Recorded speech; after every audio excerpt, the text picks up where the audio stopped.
Pozdravljen. Tedaj so prišli njegova mati, Jezusova, in njegovi bratje. Stali so zunaj, poslali so poni in ga poklicali. Okrog njega je sedela množica in so mu rekli: "Glej, tvoja mati, tvoji bratje in tvoje sestre so zunaj in te iščejo." Odgovoril jim je in rekel: "Kdo je moja mati? Kdo so moji bratje?"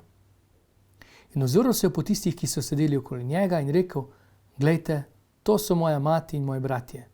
Kdor namreč izpolnjuje Božjo voljo, ta je moj brat in sestra in mati."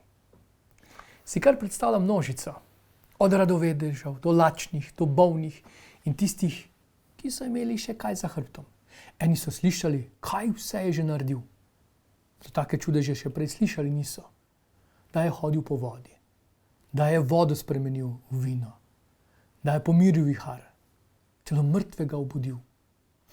Verjetno vse to ni res, tako so si nekateri mislili, tudi če je vsaj pol od tega res, ga hočemo za župana, za predsednika države, za kapitana naše nogometne ekipe. Vse bi premagali. Pa kruh je pomnožil, pa ribe, torej lahko tudi pico, pa torto. Nasprotniki bi nas spoštovali, tako je prav. Naj se nas vsi bojijo.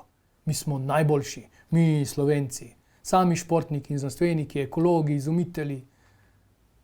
Mimogrede, domačo nalogo si že naredil? Sobo si že pospravil?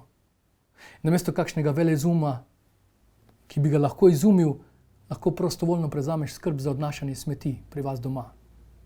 In tako, tudi če imamo Dončića in Rogliča in vse prevce skupaj, ti met na koš še vedno ne gre bolje, kolo te komaj pripelje od doma do šole, v snegu te še vedno zebe.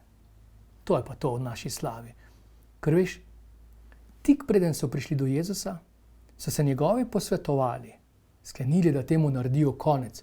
On nenehno uči, spodbuja ljudi, na vse zgodaj hodi molit, potem ozdravlja, vedno taka gneča, še jesti več nima časa.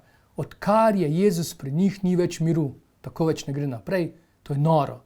In za to norost, kdo je kriv? Ve se, Jezus. In so ga hoteli čisto zares na silo odvesti, njegovi sorodniki, prijatelji. On pa vidi v srce.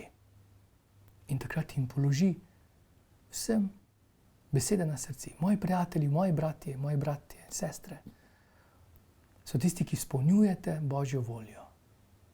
Tako, da se malo ustavi. Mogoče ni tvoja volja najpomembnejša na svetu.